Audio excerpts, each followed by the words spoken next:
Balloon bells. దీనికి ఒక్కటే విరుగుడుంది.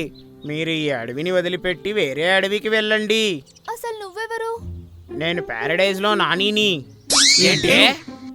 మీ అందరికీ కళ్ళు కనిపించట్లేదనుకుంటా. నేనొక కాకిని.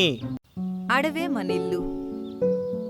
డ్రీమ్ల్యాండ్ అడవి తన అందమైన చెట్లు ఇంకా పూల వల్ల రాజ్యంలో ఫేమస్ అయిపోయింది.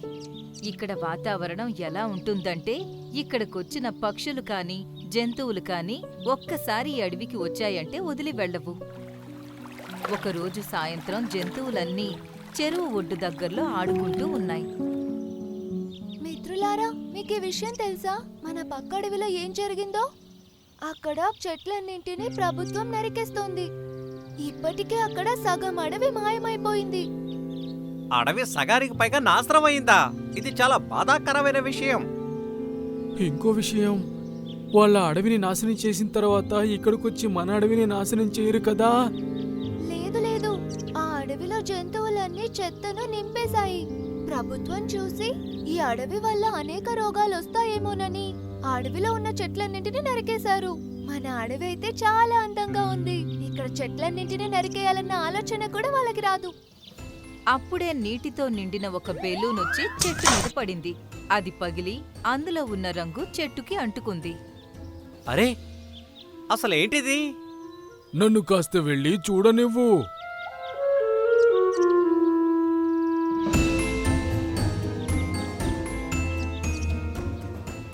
రాము ఏనుగు తన తొండాన్ని చెట్టుకు ఆనించి చెక్ చేసింది. ఇది ఒక జిగట పదార్థం. అప్పుడే గాల్లో నుండి ఇంకొన్ని బెలూన్స్ వచ్చి ఒక్కొక్కటి ఒక్కొక్క చెట్టు పైన పడ్డాయి. అసలేం జరుగుతుంది? ఈ బెలూన్స్ అన్నిటి ఎవరు పడేస్తున్నారు? జంతువులన్నీ చాలా ప్రయత్నించాయి బెలూన్స్ అన్నీ ఎక్కడ్నుంచి వస్తున్నాయని కనిపెట్టడానికి. పదండి, ఇక్కడి నుంచి వెళ్ళిపోదాం. ఎవరో మనతో ఆటలాడుతున్నారు అనిపిస్తోంది. జంతువులన్నీ అక్కడ్నుంచి వెళ్ళిపోయాయి. కానీ బెలూన్స్ వచ్చి చెట్ల మీద పడ్డం ఇంకా కొనసాగుతూనే ఉంది.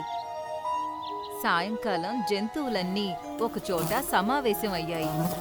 ఒకవైపు తేనెటీగల గుంపు ఉంది, ఇంకోవైపు కోతుల గుంపు. మిత్రులారా, ఇక మేం బయలుదేరుతాము. మీరు ఎక్కువ రోజులు పట్నంలోనే ఉండిపోకండి, సరేనా? అవును, తేనెటీగలు కోతులు వెళ్ళిన తర్వాత మన అడవంతా ఖాళీగా ఉన్నట్టుంటుంది. లేదు, మేమందరం త్వరగానే తిరిగి వచ్చేస్తాం. బాయ్ బాయ్ మిత్రులారా. Bye bye. జంతువులన్నింటికీ బాయ్ చెప్పి తేనెటీగలు ఇంకా కోతులు పట్టణానికి బయలుదేరాయి. ఇంకా మిగతా జంతువులన్నీ వాటి వాటి ఇళ్లకు బయలుదేరాయి. మరుసటి రోజు ఉదయం టీను పిచ్చుక తన గూటిలో పడుకుని ఉండగా ఆ కొమ్మ విరిగి గూడుతో పాటు కింద పడిపోయింది.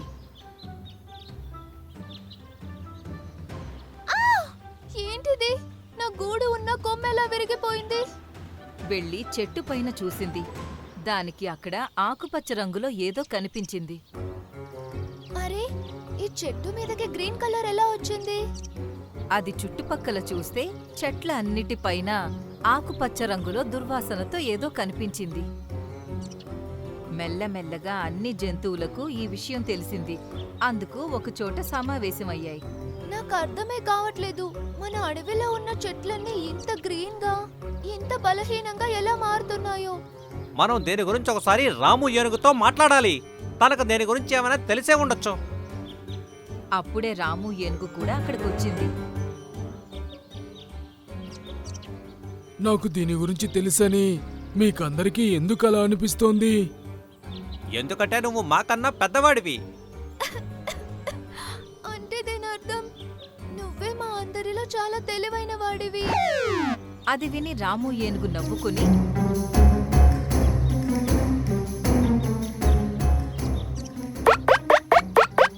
తన తొండాన్ని చెట్టు కానించి వాసన చూసింది. చీ, ఇది చాలా దుర్వాసన వస్తోంది. దీని మీదైతే ఫంగస్ ఉంది. ఫంగస్ అంటే దాని అర్థం? అంటే ఇదొక పఫూంద్.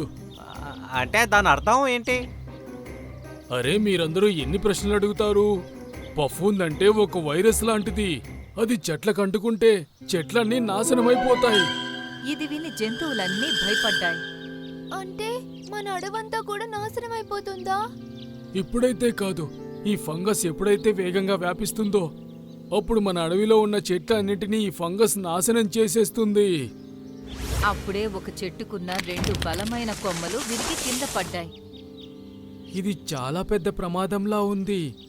అయితే ఈ ఫంగస్ని మనం ఎలా ఆపగలము? దీనికి ఒక్కటే విరుగుడుంది. మీరు ఈ అడవిని వదిలిపెట్టి వేరే అడవికి వెళ్ళండి. అసలు నువ్వెవరు? నేను ప్యారడైజ్లో నానీని. ఏంటి? మీ అందరికీ కళ్ళు కనిపించట్లేదనుకుంటా. నేనొక కాకిని. నా పేరు కాకి కాలు. మా అడవికి నువ్వెందుకొచ్చావు? నేను ఇక్కడి నుంచి వెళ్తూ ఉన్నానా, నా ముక్కును ఇబ్బంది పెట్టే వాసన నాకు తగిలింది. నేను అనుకున్నాను జంతువులైతే మందు తాగవు కదా, అయితే ఈ దుర్వాసన ఎక్కడి నుంచి వస్తుంది అనుకుంటూ కిందికి వచ్చాను. అయితే నువ్వు మమ్మల్ని ఎక్కడికి పంపించాలనుకుంటున్నావు? నేను మీకు ఒక గుహను చూపిస్తాను. ఆ గుహ లోపలికి వెళ్ళి నడుస్తూనే ఉండండి. తర్వాత ఆ గుహ ద్వారము బ్లూ ల్యాండ్ అడవికి తీసుకెళ్తుంది. అక్కడ మీరు సంతోషంగా ఉండొచ్చు. నాకు ఈ నిర్ణయం సరైంది కాదనిపిస్తుంది. టీను, మన అడవి ఇంతకు ముందులా లేదు. మనం ఇక్కడ జీవించలేము. అప్పుడే ఇంకో చెట్టు కింద పడిపోయింది. చూడండి, రేపు ఉదయం కల్లా మిగతా చెట్లన్నీ కూడా నాశనం అవుతాయి. ఇంకా మనం ఏం చెయ్యగలం? అప్పుడు జంతువులన్నీ అడవిని వదిలి వెళ్లడానికి సిద్ధమయ్యాయి. టీను పిచ్చుక కూడా తన మనసు మార్చుకుంది. పదండి, మీరందరూ నాతో రండి. కాలు కాకి అన్నింటినీ ఒక గుహ దగ్గరకు తీసుకువెళ్లి ఇలా చెప్పింది. ఈ గుహ లోపలికి వెళ్ళండి. ఆగకుండా వెళ్తూనే ఉండండి. సూర్యోదయం అయ్యేలోపు మీరు బ్లూల్యాండ్ అడవికి చేరుకుంటారు. జంతువులన్నీ ముందుకు వెళ్ళాయి. కుట్ర పన్నిన కాకి అది చూసి నవ్వుకుంటూ ఉంది. జంతువులన్నీ చాలాసేపటి వరకు వెళుతూనే ఉన్నాయి, కాని వాటికి ఏమీ కనిపించడం లేదు. ఆ కాలు కాకి నిజమే చెప్పిందని నాకు అనిపించడం లేదు. టీను, అక్కడికెళ్తే మనం బ్రతకలేము. మనం చూశాం కదా అడవంతా ఎలా నాశనం అయిపోతోందో. అవును, నువ్వు చెప్పింది నిజమే. ఆ అడవి మన ఇల్లు లాంటిది. ఎవ్వరూ కూడా వాళ్ళ ఇంటిని వదిలిపెట్టి వెళ్ళిపోరు. ఇలా చెప్పి టీను పిచ్చుక ఎగిరిపోయింది. ఒకవైపు కాలు కాకి అడవిలో ఒంటరిగా ఉంది. అప్పుడే ఒక బండి వచ్చి దానికి దగ్గర్లో ఆగింది. అందులో నుండి ఒక వేటగాడు దిగాడు. గురువుగారు, నేనైతే నా పనిని పూర్తి చేశాను. జంతువులన్నీ ఆ గుహ లోపల ఉన్నాయి. సూర్యోదయం అయ్యేలోపు ఈ అడవంతా మాయమవుతుంది. వా, చాలా బాగుంది. ఇప్పుడు నేను తుపాకీ తీసుకుని అక్కడికి వెళ్తాను. అక్కడున్న జంతువులన్నింటినీ చంపేస్తాను. ఇక అప్పుడు ఈ అడవంతా నాదే అవుతుంది. అప్పుడే టీను పిచ్చుక అక్కడికి చేరుకుంది. అంటే నా అనుమానం సరైంది. నువ్వే మా అడవిని నాశనం చేయడానికి వచ్చావన్నమాట. అంతే కదా కాలు కాకి? హా, ఇతడు మా గురువుగారు. ఇతడే బెలూన్స్ లోపల ఆ విషాన్ని నింపి అడవిలో ఉన్న ప్రతి చెట్టుపైకి విసిరాడు. దాంతోనే మీ అడవి నాశనం అవ్వడం మొదలైంది. నువ్వు చేసిందంతా చాలా తప్పు. ఇప్పుడు నువ్వు కోప్పడినంత మాత్రాన ఏమీ జరగదు. ఇక్కడి నుంచి పారిపో, లేదంటే నువ్వే నష్టపోతావు. నేను ఒంటరిగా ఉన్నానని నీకు అనిపిస్తుందా? తను అలా చెప్పేలోపే దాక్కుని ఉన్న జంతువులన్నీ అక్కడికి చేరుకున్నాయి. అరే, మీరందరూ వెనక్కిలా వచ్చారు?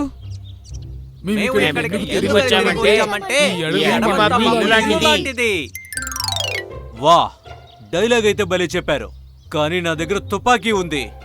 మిమ్మల్ని మీరు కాపాడుకోలేరు, అలాగే అడవిని కూడా కాపాడలేరు. వేటగాడు తుపాకీ తీశాడు. దాన్ని పేల్చబోయాడు కూడా. అప్పుడే ఒక కోతి తన పైకి దూకి దాన్ని లాక్కుంది. అరే, ఇదెక్కడి నుంచి వచ్చింది?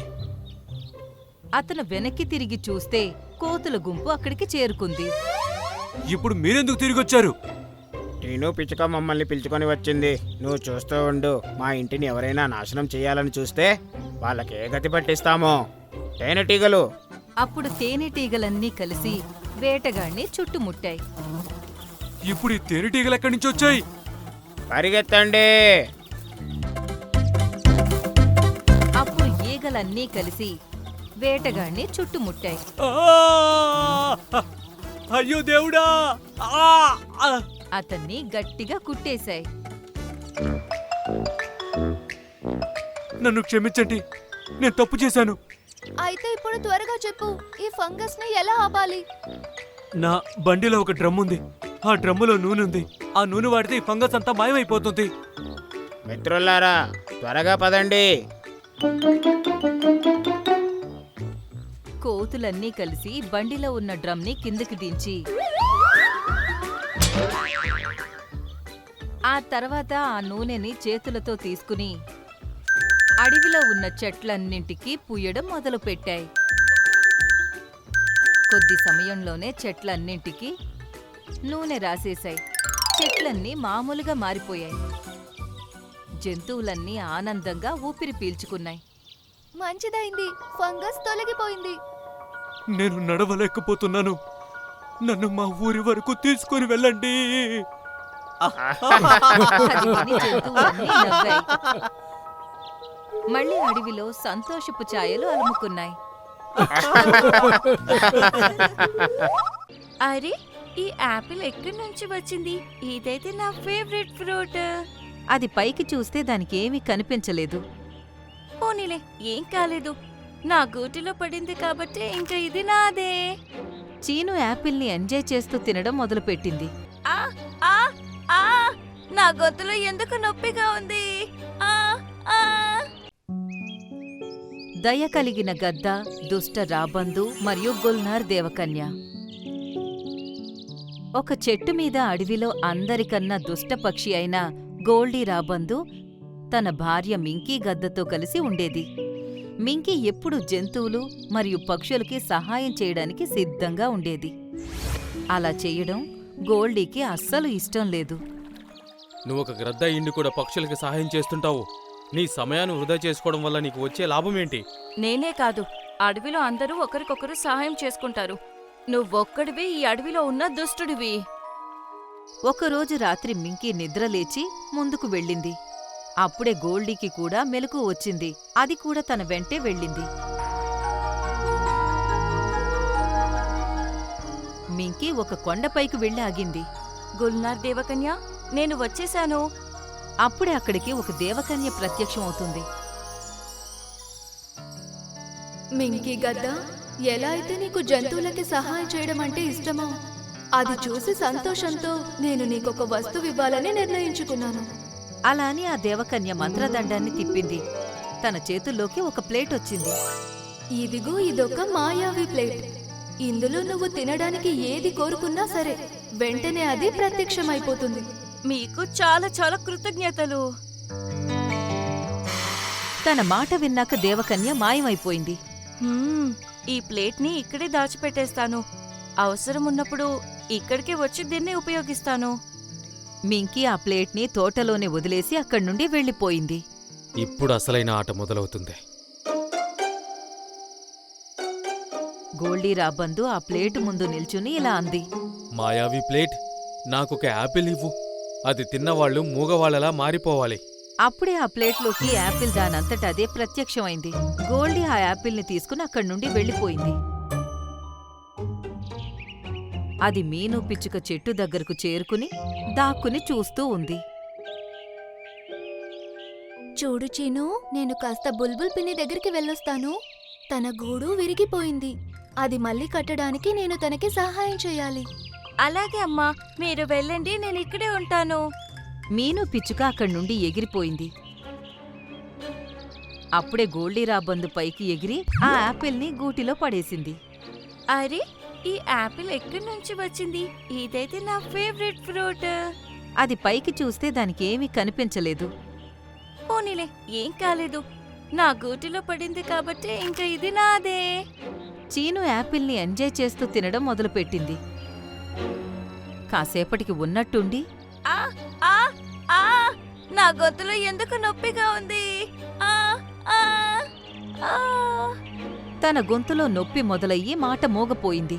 ఇంతలోనే మీను పిచ్చుక అక్కడికొచ్చింది. నా ముద్దుల కూతురు చీను, నేను నీకోసం వెళ్ళి భోజనం తీసుకొస్తాను, సరేనా? చీను ఏదో చెప్పాలనుకుంది కాని తన కళ్లల్లో నుండి నీళ్లు కారుతున్నాయి. అది చూసి తనకేదో సమస్య ఉందన్న విషయం మీనుకు అర్థమైంది. గోల్డీ మళ్ళీ ఆ తోటకు వెళ్ళింది. నాకొక మాంసం ముక్క ఇవ్వు. అది తిన్నవాళ్ళకి వాళ్ళ కంటి చూపు పోవాలి. తను అలా అన్న వెంటనే ఒక మాంసం ముక్క ప్లేట్లో ప్రత్యక్షమైంది. గోల్డీ అది తీసుకుని అక్కడి నుండి వెళ్ళిపోయింది. తను ఒక నక్కపిల్ల ఒంటరిగా గుహలో కూర్చుని ఉండడం చూసింది. తను ఆ మాంసం ముక్క తన ముందు పడేసింది. అరే వా, మాంసం ముక్క! నాకైతే చాలా ఆకలిగా ఉంది. అలా అని ఆ నక్కపిల్ల మాంసం ముక్క మొత్తాన్ని తినేసింది. వెంటనే తన కంటి చూపు పోయింది. అరే, ఉన్నట్లుండి చీకటి ఎందుకయ్యింది? నాకైతే ఏమీ కనిపించడం లేదు. నెమ్మది నెమ్మదిగా అడవిలో ఉన్న పిల్లలన్నింటినీ, అవి జంతువులవైనా కాని పక్షులవైనా కాని, కొన్నింటి గొంతు మోగబోతుంది, కొన్నింటికి కంటి చూపు పోతుంది.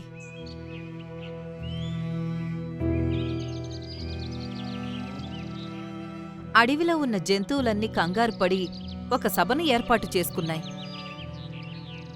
ఇది మనమందరం చింతించాల్సిన విషయం. మనందరి పిల్లలు చాలా కష్టాల్లో ఉన్నారు, కానీ మనందరం కలిసి కూడా ఏం చేయలేకపోతున్నాము. మీ పిల్లలు ఈ పరిస్థితిలో ఉండడానికి కారణం మీరందరే. పక్క వాళ్ళకి సహాయం చేయడంలో మీరు మీ పిల్లల్ని పట్టించుకోవడమే మానేశారు. ఒకవేళ వాళ్ళని పట్టించుకుని ఉంటే ఈ పరిస్థితి వచ్చేదే కాదు. అవును, ఈ గోల్డీ చెప్పేది నిజమే. నా బిడ్డ చీనుకి ఇలా జరిగినప్పుడు నేను బుల్బుల్కి సహాయం చేయడానికి వెళ్ళాను. అలాగే నా కొడుకుకి ఈ సంఘటన జరిగినప్పుడు నేను ఈ ఎలుగుబంటి గుహని శుభ్రం చేయడంలో తనకి సహాయం చేయడానికి వెళ్ళాను. ఈ రోజు నుండి ఎవ్వరూ ఎవరికి సహాయం చేయరు. అందరూ వాళ్ళ వాళ్ళ కుటుంబాన్ని జాగ్రత్తగా చూసుకోండి. వాటిల్లో అవే అలా గొడవ పడుతూ ఉంటే గోల్డీ ఆనందానికి హద్దులేదు. కాని మింకీ గద్ద చాలా బాధపడుతుంది. తను ఎగురుకుంటూ తోటకు వెళ్లి చూస్తే అక్కడ ప్లేట్ మాయమైంది. నాకు గుల్నార్ దేవకన్య ఇచ్చిన ప్లేట్ కూడా ఇక్కడ కనిపించడం లేదే. అలాగే అడవిలో ఉన్న పిల్లలందరికీ సమస్యలు వచ్చి పడ్డాయి. ఇంక నేను గుల్నార్ దేవకన్యని పిలవక తప్పదు. అది ఆకాశం వైపు తలెత్తి చూసి, గుల్నార్ దేవకన్య, నాకు నీ సహాయం కావాలి. గుల్నార్ దేవకన్య, నాకు నీ సహాయం కావాలి. అలాగే అది కొన్ని గంటల పాటు అంటూ ఉంది. అక్కడ దేవకన్య ప్రత్యక్షమైంది. అరే మింకీ గద్ద, నువ్వు ఎందుకంత కంగారు పడుతున్నావు? మా అడవిలో ఉన్న పిల్లల్లో కొందరికి గొంతులు మూగబోయాయి, కొందరికి కంటి చూపు పోయింది, మరికొందరు అవిటి వాళ్ళైపోయారు. అయినా నేను నీకిచ్చిన మాయావి ప్లేట్ని నువ్వు ఎందుకని ఉపయోగించలేదు? నేను దాన్ని ఎవరికి కనిపించకూడదని ఎక్కడి తోటలో దాచిపెట్టాను, కానీ ఇది ఇప్పుడు ఇక్కడ లేనేలేదు. నాకెందుకో ఆ ప్లేట్ని మాయం చేసింది, ఇంకా ఆ అడవిలో ఉన్న పిల్లల్ని ఇబ్బంది పెట్టింది ఒక్కరే అనిపిస్తుంది. నేనిప్పుడే అదెవరో కనిపెడతాను. ఆ మాయావి ప్లేట్ అలాగే దాన్ని దొంగతనం చేసిన వాళ్ళు ఇప్పుడే ప్రత్యక్షమవ్వాలి. అలా అని దేవకన్య తన మంత్రదండాన్ని తిప్పింది. అప్పుడే గోల్డీ ప్లేటుతో పాటు అక్కడికొచ్చింది. అరే, నేను ఇక్కడికి ఎలా వచ్చాను? గోల్డీ, నువ్వా? వీటన్నిటి వెనక నువ్వే ఉన్నావా? అది నీకు చెప్దామనుకున్నాను. గోల్డీ రాబందు, నువ్వు అందరి ముందు నువ్వు చేసిన తప్పు ఒప్పుకోవాలి. అలాగే పిల్లల్ని కూడా బాగు చేయాలి. అలా చేయడానికి నేను నీకు సాయంత్రం వరకు సమయాన్నిస్తున్నాను. నువ్వు అలా చెయ్యకపోతే నేను నిన్ను ఇప్పుడే చీమలా మార్చేస్తాను. అరే వద్దు, నేనందరికీ నిజం చెప్పేస్తాను. అలాగే పిల్లల్ని కూడా బాగు చేస్తాను. మాయావి ప్లేట్, నాకు కొన్ని పండ్లు ఇవ్వు. అవి తిన్న పిల్లలకు నయమైపోవాలి. అప్పుడు ప్లేట్లో కొన్ని పండ్లు ప్రత్యక్షమయ్యాయి. గోల్డీ ఒక్కో పండుని ఆరోగ్యం బాలేని పిల్లల దగ్గరకు తీసుకుని వెళ్ళింది.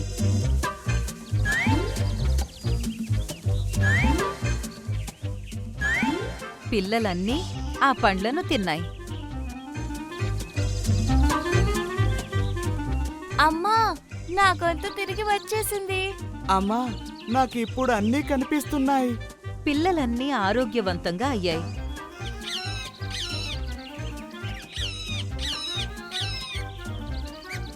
ఆ తర్వాత అన్నీ సంతోషంతో గోల్డీ ఇంటికి చేరుకున్నాయి. గోల్డీ రాబందు, నీకు చాలా చాలా కృతజ్ఞతలు. నువ్వు మా పిల్లల్ని తిరిగి మామూలుగా మార్చేశావు. కృతజ్ఞతలు మిత్రులారా. అయితే ఇది చెప్పు, పిల్లలందరి ఆరోగ్యం పాడు చేసింది ఎవరు అన్నది. ఈ మాట విని గోల్డీకి భయం వేసింది. కానీ దానికి తెలుసు అది నిజాన్ని ఎదుర్కోక తప్పదని. మీకిది చెప్పడానికి నాకు చాలా భయమేస్తోంది, కానీ ఆ పని చేసింది నేనే. ఏంటి? నువ్వు అలా ఎందుకు చేశావు గోల్డీ? నేనేమనుకున్నానంటే మీ అందరూ ఒకరికొకరు సహాయం చేయడం ఆపేయాలని, నాలాగే జీవితం గడపాలనుకున్నాను. అందుకే నేను అలా చేశాను.